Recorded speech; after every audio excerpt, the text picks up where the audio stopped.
miner, Albert has been training his horses at Gosford on the central coast of New South Wales for some 27 years now, and during that time he's produced a constant flow of winners. He's also been instrumental on several occasions in pulling off some successful betting plunges, one of them with a horse after whom his stables are named. You could throw a stone from here to Rutherford Lodge. It's so close, in fact, that you'll often find Albert having a stroll around the Gosford grounds. As a matter of fact, he's sitting up in the stand right now. Let's go and say hello. G'day, Albert. How are you? Good, thanks, John. Great to see you. Yes. Well, what a peaceful little spot you've got here. Yeah, it's lovely here at Gosford. It's very quiet and peaceful. It's a good place to train, and the club looks after you very well. Gosford, Wyong, Newcastle, all very convenient for you, even Cessnock. Yeah, they're all nice and close, an easy drive there and back. Yeah. You were born and reared in a little village called Millfield, near Cessnock. Yes. And you were one of a pretty big family. How many in the family? 9 in the family. 9? Yeah. Where did you fit in? I was in the middle. Right. Had a pony from a young age? Yes. Had ponies, and we farmed with draft horses in those days. No tractors, or very few tractors. Very few motor cars went past the farm. They were nearly all people driving stock to and from the sales, or they'd be going to town with the horse and sulky to do their shopping. Yeah. Dad was a dairy farmer? Dad was a dairy farmer. We had a good, hard life probably, but compared to today, we had no electricity. There was no electricity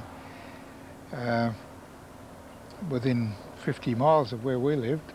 But you didn't know any better? Didn't know any different. That's the point. We had kerosene lanterns and candles. Like so many trainers that I've spoken to over the years, at that stage of your life, you wanted to be a jockey, and you actually came to Sydney to become indentured to a Randwick trainer. Yes, Bert Bellingham. I went to Sydney the day Two Rose won the Derby in 1944, and but I got too heavy during the period I was there. So you grew quickly, did you? I grew quickly, yeah. Yeah. And so I went back home to the farm after that, and I went to Sedgemoor Stud to work. All good grounding? Yes, and then the boss there, Lionel Israel, sent some horses down to Charlie Shields at Warwick Farm, and he sent me down with them. I was down there at Warwick Farm for about 12 months with Charlie Shields. A pretty astute old trainer He too? was, yes, he was another good trainer that I worked for. Now I'd imagine by this stage your desire to become a horse trainer would have heightened. Well, I was too heavy to be a jockey, so I was thinking along those lines, yes. Yeah. But you went back to the dairy cows for a while. Oh, yes, yes. After that, I went back to the farm and then went into the coal mines. Right.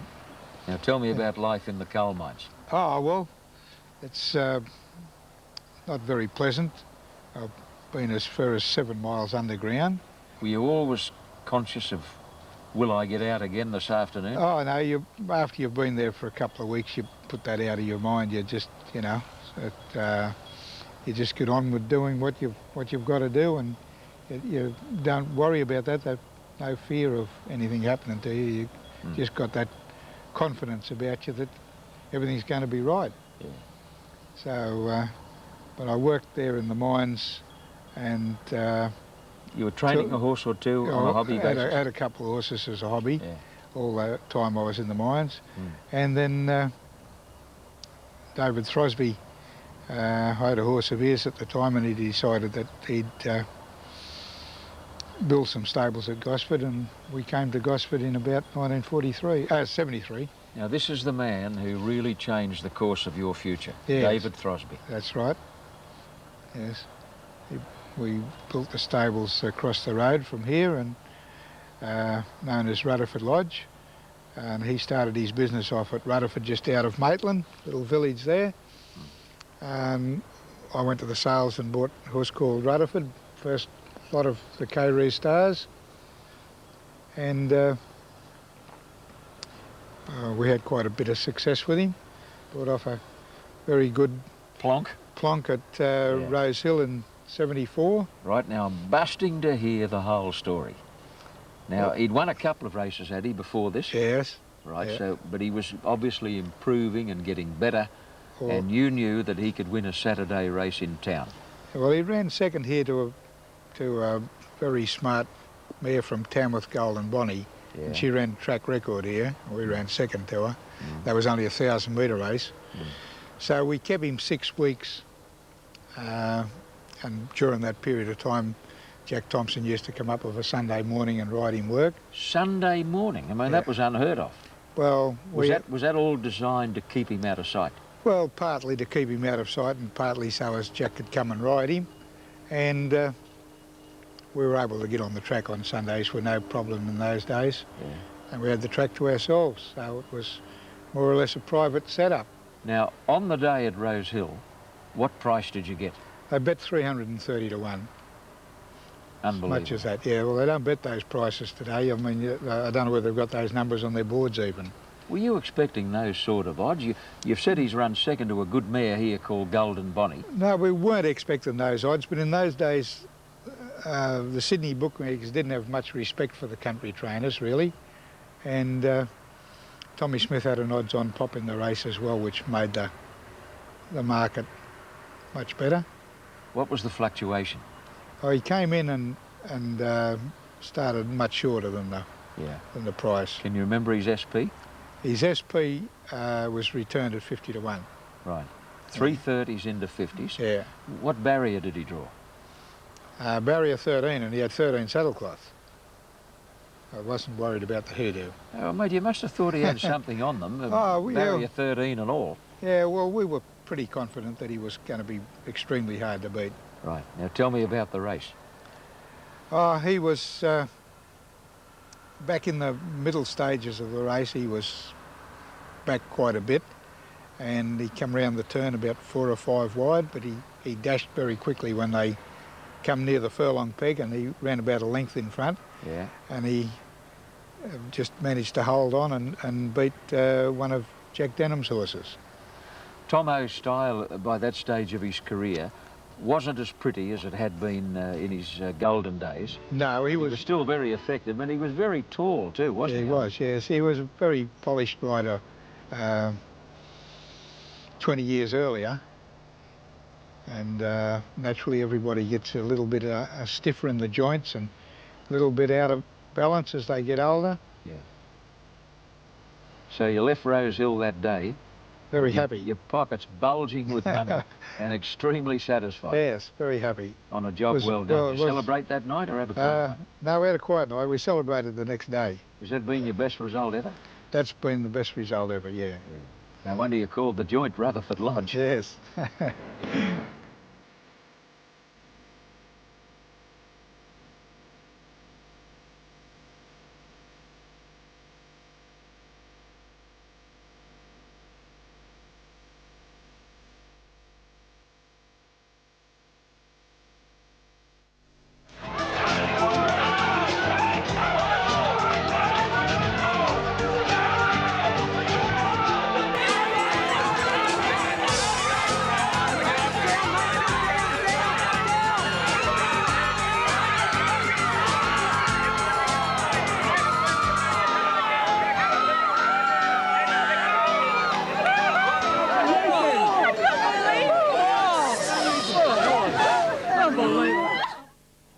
Well, Albert, there are 3 jockeys who owe you a great debt of gratitude.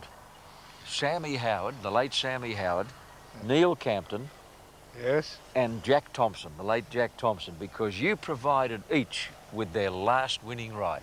Yeah, well, it's an honour. It's a pleasure to have been able to do that because they all rode for me, and really an honour to be able to give them their last winning ride. Now, what were those horses? Tomo won on... Jack Thompson won at Wyong on its lunchtime. Right. Sammy Howard won at Rose Hill on Rutherford. And Neil Campton won at Wyong on a horse called Pied Piper. Now, I think Neil was actually going to ride another horse for you later that day. Yeah, he was, yeah. But he decided to jump off it and finish one ride, one win. On a winning note, yes. And the stewards okayed him to jump off, so that was good. He's rode quite a few winners for me. It was, you know, they all rode quite a few winners for me. It was a pleasure to give them their last winning ride. Before we leave the subject of jockeys, who does Albert Stapleford nominate as the best jockey he's ever seen? Well, he never rode for me, but I think the prettiest and most effective and best jockey I've seen in my time was Neville Selwood. Why? Well, he sort of had a knack of horses ran for him. He was light.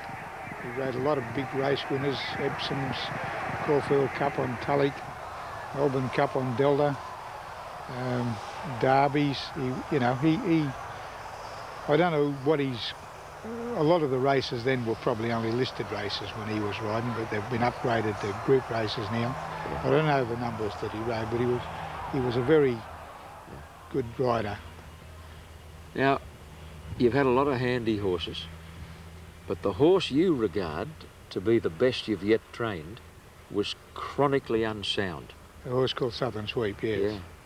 He was a day-to-day proposition, wasn't yes, once his tendon went, we were battling with him all the time. Now, to illustrate the amount of ability and the amount of heart that he had, he actually broke down but still managed to win a race at Randwick, I think at his final start. Neil Campton was the jockey. Oh, he came back and raced after that again, but that was his last win. Right. Yeah. And he actually went about 3 furlongs from home. Did he? Yeah. What a gutsy win that was. Blue Southern Sweep on the outside is cutting them down. Mountain Blues and Southern Sweep. Oh, it's close right on the line. There's nothing in it. It was a great performance, to be able to win on 3 legs. Yeah, I think you were pretty upset about it too on the day from memory. Oh yes, well you never like to see any horse break down, but more so one that you're attached to, one that you consider above the average. Yeah. Jimmerson was a nice horse that you trained to many a win. Yes, Jimmerson was a good horse. He was an orphan, Jimmerson. His mother died when he was 3 days old. So he was a poddy foal. Poddy foal. Yeah, they sometimes can lose their spirit, can't they? Yeah, they can, but he didn't. He had the will to race and the will to win. Yeah. Gold Earl. Gold Earl was probably, up until now, the horses I've got at the moment, Gold Earl was probably the second best horse I've had.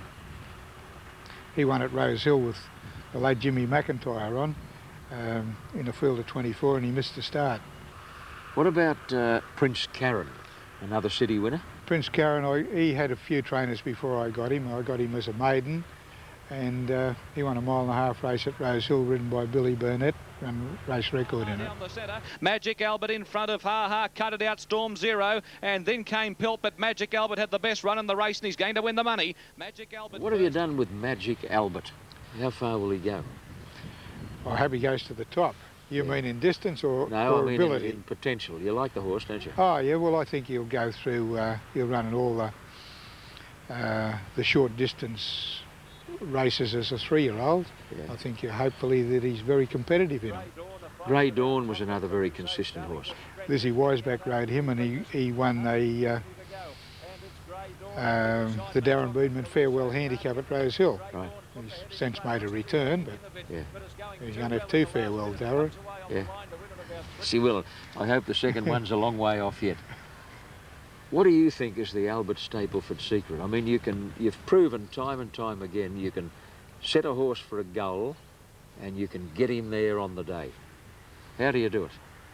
Well, the weather's part of your control, and but if the horse has got the right temperament and so forth, and you just got to, like if you was growing fruit or growing roses for a competition, you've just got to get them to peak on the day. There's no secret to it. It just rolls along, and it happens, you hope. Albert, there was a strong theory years ago that you could not train a stayer anywhere other than Randwick. Now, I think that was to keep the better horses going to Randwick to be trained. Yeah. Because, you know, the owners had a different approach in those days, and trainers had a different approach. Today, the majority of the trainers have got to be very good businessmen. Yeah. If I were to give you a horse bred to run 4 miles, you know, a potential cup winner, Yeah. could you get him ready on this tight little Gosford circuit? Oh yes, wouldn't be a problem. You just have to do more laps of the track, that's all. Yeah. Yeah. How are the nerves when you've set one up for the big plonk, such as Rutherford that day at Rose Hill? Well, they get a bit edgy. Obviously, the cop was pretty sweet. They get a. How are you on the day? Oh, they get a bit edgy. You just want everything to roll into place without them pulling a shoe off and treading on a nail or something at the last minute. If you had another Rutherford right now, is there any way you could keep him hidden and set him up for the same kind of plonk in 2001? Wouldn't be a chance. No hope. No hope, no. No. There's a few reasons. Too many sticky beaks. Well, there's too many televisions, Yeah. and people, you know, they video the trials, they video the races. Yeah. You've got people doing ratings more so now than they did before, and once a horse gets a good rating, they keep going back to it. Yeah. Even if he drops his form for 12 months, they say, well, you know, if he come back to that form, he'd beat this field. Yeah. So, That's right. You know, And where, in the name of goodness, in this day and age, would you find a bloke like Jack Thompson prepared to get out of bed on a Sunday morning and drive to Gosford to ride one work? be very hard. I don't know where you would find a man to do it.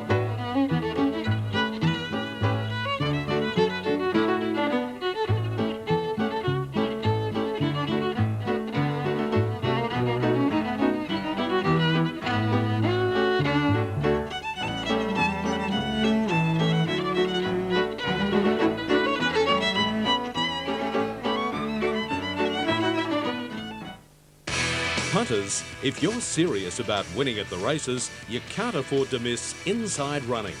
Tony Brassel leads the way with expert tips and the good oil on the ones to watch for the future. Plus, it's got everything you need. News, weather, track conditions, scratchings, track work reports, ratings and the latest betting markets. Get ahead of the pack with Tony's tips each morning on Inside Running, on Sky Racing at home on the track. And Maitland Gold, the extreme outside, but York said go and Symbol accelerated. She's 3 lengths in front of Bluebird Hill. Maitland Gold is hitting top gear when the race is all over. Is it all over? She's flying, Maitland Gold. Symbol stopping. Maitland Gold picked her up in a stride. Oh, this is promising. This is real good. Maitland Gold goes home, wins 2.5%. Well, so much for the old theory that good fillies have got to have nasty temperaments. Yeah, well, this one a hasn't doll. got, and I hope she becomes one of the good fillies as the season goes on. Albert, it's not hard to understand that she would have been a midget early. She's not a big filly now. No, she was only quite small when she came, Yeah. and took us about a year to grow her into what she is at the present time. Okay. Gonna pop her on the walking machine, I'll pop her on the walker. Well, now, she's owned by a man called Dennis Wilton, who's Yes. got 2 horses with you. This Yeah. filly and Magic Albert. He's Yeah. one of the lucky ones. Well, probably so, but if he hadn't have given her the year when we first bought her to grow and develop, I don't think she would have reached the heights that she has at the moment. How small was she? Oh, very small, Pony size? pony size. Really? Yeah. She's only a little more than a pony now. Yeah. She's only a large pony now, really. Now, how did you get her? Well, he got Sky Channel on, and he was watching this show on Sky Channel advertising Made of Gold. The stallion. The stallion. Made of gold, yep. Yeah. And he said to Jim O'Neill, he said, I wouldn't mind buying one by Made of Gold. He said, you know, I was quite impressed with what I saw on the Sky Channel. Mm. So Jim O'Neill said to me, and we had a look at a couple around by Made of Gold, which we didn't like, and we got in touch with the stud, and this one had been passed in at the South Australian sales, Probably because of her size. and we got a, probably was, we got a vet to go out to the stud and have a look at her, and he said, well, she's only small, but she's neat enough. Yeah. So we decided we'd take her and try her. But when we got her, Yeah. we were about 12 months growing her before we did much with her. first start, unplaced at Musselbrook. Yeah, well, it was a pretty ordinary track on the day, without being critical of the track or anything, but the weather plays a big part. Right. What happened then? Then she got beat a nose at Newcastle by Vampires on the Newcastle Cup meeting. Yep. Then she went to Newcastle and won a maiden, and then she went to Canterbury and won. We gave her a break. She came back at Christmas time and won first up at Gosford, and the next start was in the Light Fingers and she ran second. And flying home as usual. Yes, and then she ran second in the Surround.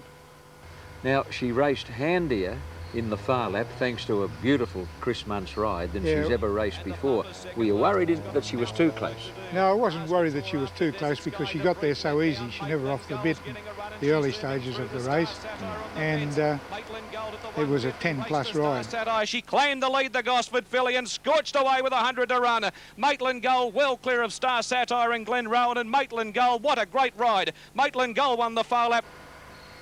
Albert, there are aspects of modern-day racing that you don't particularly like. Yeah, I don't particularly like the night racing. I don't particularly like the Sunday racing. It just, small stables don't get any time to themselves. Right. Okay, so you're in the last race at Canterbury on a Thursday night. Yeah, I had that experience once, and did you? We got home at 1 o'clock. Right. So naturally we didn't face up for work the next morning. Yeah, well, how can you? Well, that's what's against the small stable. Well, it breaks your routine. Yeah. It's not good, is it? No, it's not desirable. No, you don't want to. And if you work your staff on Sunday, you've got to give them a day off through the week. And the good thing in the stable might be in the next weekend, and it's virtually had 2 days off. Yeah. Well, you're coming up 71. Yeah, 71 in May. Do you see yourself pottering around with a horse or two at a grand old age? I hope so. Yeah, so no intentions of retiring at this stage. Can't imagine life without a horse. Well, what would you do? You know, I don't go to the pub very often, and you know, you get very bored just reading the paper. Any regrets? No regrets. No. Is there one that got away? You know, is there well, one race, one event, one occasion that you'd like to have over again? Well, probably two occasions. We missed out in a photo finish and winning the 1960 Newcastle Cup with Vintage, and we broke Luskin Star in here. We took him to the sales from here, prepared him for the sales and took him to the sales. I'm glad you mentioned Luskin Star. I'd forgotten about him. You broke him in on this very property. Yes. Did you pick him for what he was very early in his life? Well, actually, I had a hand in the breeding of him, of Luskin Star, because I'd won the race at Rose Hill with Rutherford at the big odds. Yep. And we bought promising at a disposal sale at Inglis's, and we'd done some checking up on her and we found out that she had a bad back, so we decided we wouldn't put her into work, we'd breed from her. So because Rutherford had just won the race at Rose Hill and I'd previously worked at Sedgeno Stud, we booked her into Carew Star, and Luskin Star was the result. How many times have you reflected on the fact that you broke him in and wondered how life would have been had you got him to train? What never happens never crosses my mind. I live for tomorrow. Yesterday's gone. Has that always been your theory, always your been formula? my theory, yeah. Yeah. Yeah. You can't undo what happened yesterday. You think too many people worry about what might have been? Yeah, well, it's no use worrying about something you've got no control over, and you've got no control over what might have been. You can only control over what you want to put into tomorrow's effort. I can't think of a better philosophy for a horse trainer to have. Worrying about the bad luck you had in yesterday's race is a waste of good time and good energy. The races will be on again tomorrow, the day after, and the day after that. And Albert Stapleford has the right attitude to ensure that he wins his share in the future. Look forward to your company again next time on Inside Racing. Until then, many winners.